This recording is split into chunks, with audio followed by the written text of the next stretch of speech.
Salut à vous les gars, j'espère que ça va bien. Car moi ça va super bien.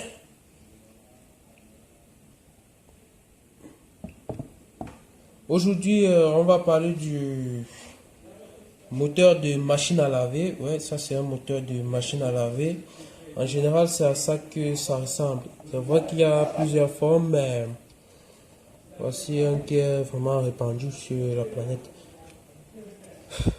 Comme tous les moteurs du monde entier, le moteur de la machine à laver qui est un moteur électrique synchrone.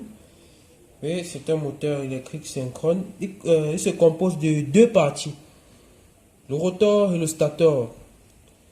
Voici le bloc du stator. Là, c'est l'arbre du rotor dont je suis en train de tourner. Le rotor, lui, il est à l'intérieur. Je sais pas, je tourne l'arbre, le rotor, lui, tourne à l'intérieur. Voilà. C'est un moteur synchrone, je l'ai dit. On a là les collecteurs. Les lamelles du collecteur qui vont transmettre le courant aux différentes bobines de cuivre qui sont à l'intérieur et produire un champ magnétique tournant par l'intermédiaire de ce monsieur et ce monsieur qui sont tout simplement des charbons. Bon, ce moteur synchrone de machine à laver a des bobines sur le rotor et aussi deux bobines sur le stator. Et qu'est-ce qu'on veut faire? Ce qu'on veut faire, c'est tout simplement le tester. On va pas le brancher au hasard comme ça, sans connaître, sans savoir à quoi c'est chaque chose. Bon, on va le poser de côté et commencer par du papier. On a là un fil rouge et rouge.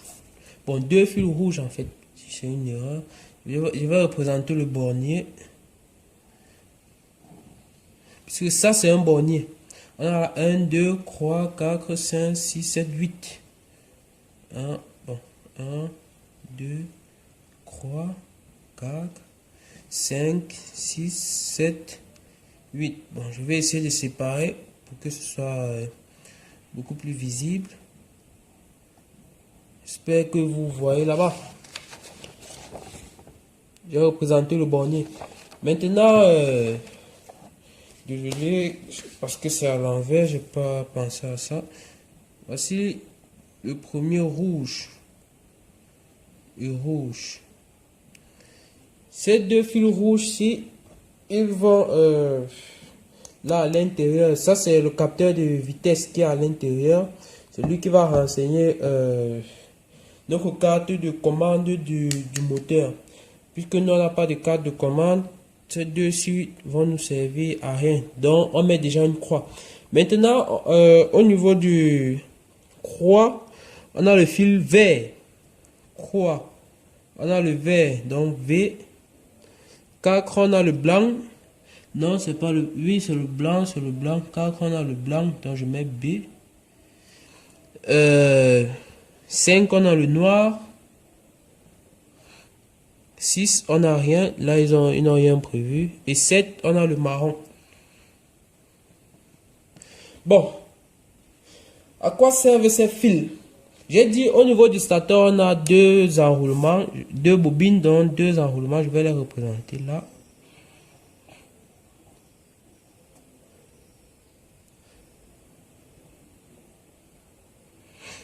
Et à l'intérieur, on a le rotor. Bon, je vais pas faire de là. Ça, c'est juste pour que vous puissiez voir. Et j'ai parlé des lamelles du collecteur qui étaient là. Je ne vais pas représenter toutes les bobines. Et on a nos deux charbons qui vont faire circuler le courant électrique. Après avoir bien examiné le moteur, j'ai vu que... Bon, pas que j'ai vu. Vous aussi, vous allez voir. Voici le charbon. Là, c'est le fil vert. Ça, c'est le vert. Et là, c'est le blanc. Donc, le vert et le blanc partent au charbon. V et B. Ils vont au charbon. Dans le rotor, ces deux fils partent au rotor. Et maintenant, au niveau du stator, les bobines sont plutôt en série. Là, on ne peut pas changer la configuration très facilement. Et ce sont ces deux-là qui représentent le noir et le marron. Donc, on a vu à quoi, on a vu ou pas chaque fil là. Maintenant, pour pouvoir le brancher au secteur, on sait déjà comment on peut faire, mais il y a une configuration à faire, c'est-à-dire un petit câblage, on va dire comme ça. C'est même pas un câblage, c'est juste un pont qu'on va faire en utilisant ce câble. J'ai choisi un câble rigide, ça c'est du 1,5. Maintenant, dans un premier temps, on va choisir une configuration en série. Qu'est-ce que ça veut dire? Ça veut dire qu'on va mettre le rotor en série avec le stator pour pouvoir l'alimenter. Et dans un second temps, on va le mettre en parallèle.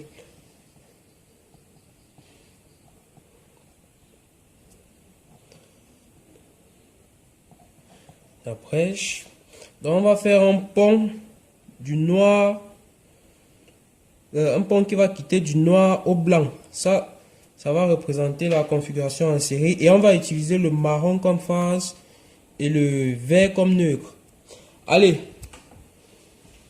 hop, je câble et on se retrouve pour brancher. Bon, pour brancher au secteur, moi je vais utiliser cette fiche que j'ai eu à sectionner. Ouais, j'ai sectionné, c'est un peu dégagé. Et on se retrouve quand c'est déjà prêt. Bon, là, on va revenir et le câblage, il est déjà fait, comme je vous l'ai dit. J'ai établi un pont entre le 4 et le 5 qui sont le noir et le blanc, comme le schéma l'indique. Voici, ça c'est la configuration série. Et à présent, avant de brancher, on va vérifier s'il n'y a pas de court-circuit.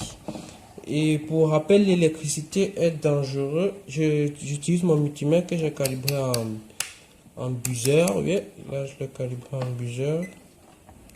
On voit qu'il buzz. Je vais le placer sur ma phase, autant pour moi, phase et neutre. On voit que ça buzz. Pour certains appareils, ne branchez pas quand ça buzz.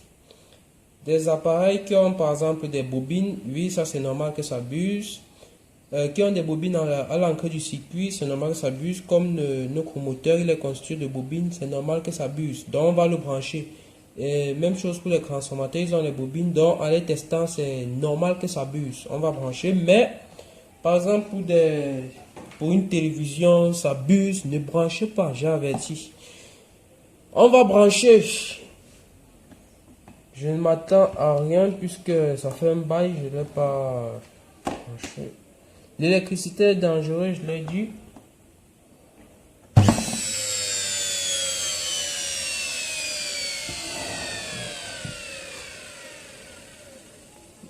Wow! J'ai juste jeté et ça tourne comme ça. Bon, je vais brancher.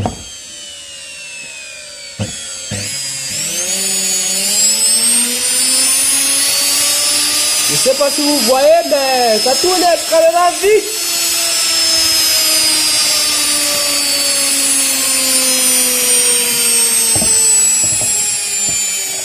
Wow! J'ai dit que c'est un moteur synchrone, donc même avec le bruit, vous pouvez imaginer. J'ai pas un tachymètre.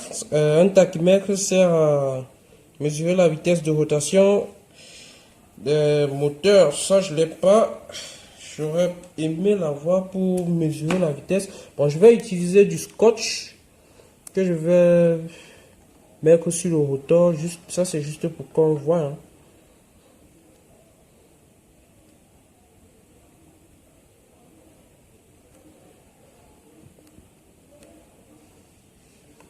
Bon, à présent, je vais encore brancher. comme je ne contrôle pas le couple au démarrage, donc ça perd beaucoup de courant, c'est normal que ça fasse vibrer la table. Et c'est la raison pour laquelle je jute. Donc dès que ça fait tip, je lâche.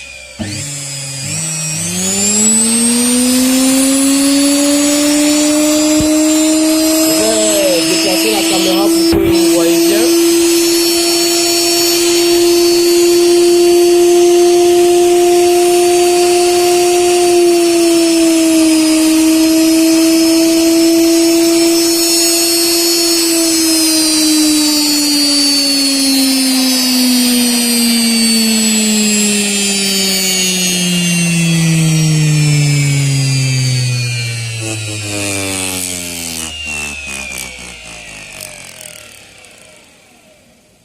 Wow! Ça, c'est vraiment très intéressant. Il tourne à pleine vitesse. Donc, notre moteur, il fonctionne. On va passer à la deuxième configuration qui est la configuration parallèle. On va faire le câblage. Bon, je repositionne la caméra et je vous le montre sur la feuille.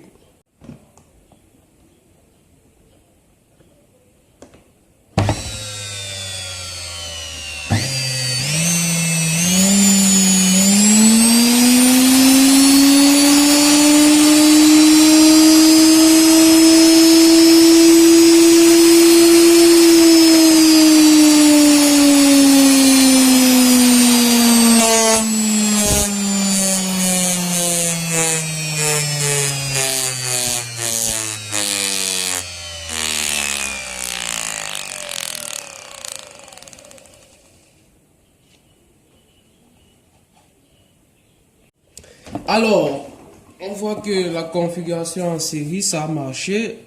Le moteur, il tourne et il tournait extrêmement vite.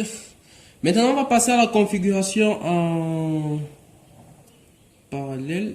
Je mets OK pour là. On va passer à la configuration parallèle. Là, pour tout vous dire, je ne m'attends à rien puisque je ne l'ai jamais fait. On va essayer. Pour qu'il soit en parallèle, donc on va d'abord retirer ce pont. C'est-à-dire, on a 10 phases ici. On va quitter de la phase pour venir d'abord au blanc. Oui, ça sera comme ça. Et ensuite du noir pour aller au vert. Donc là, il me faut deux ponts comme celui-ci.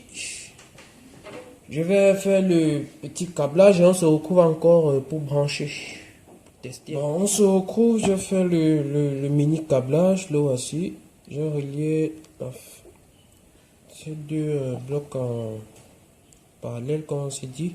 Bon, je vais utiliser le multimètre une fois de plus pour tester. Vous voyez la valeur de la résistance 2,4 ohms. Franchement, pour tout vous dire, ça me fait peur. Mais comme nous sommes dans les expériences, je vais brancher. Tout à l'heure, on était à, je crois, 12. Ou bien, non, c'était pas 12, c'était bon, une valeur supérieure en fait. Je vais brancher. Je vous ai dit, ça je ne l'ai pas encore fait. Je ne m'attends pas à quelque chose de vraiment bon. J'ai pas de fusible de protection. Le disjoncteur il est un peu entamé, mais je vais brancher.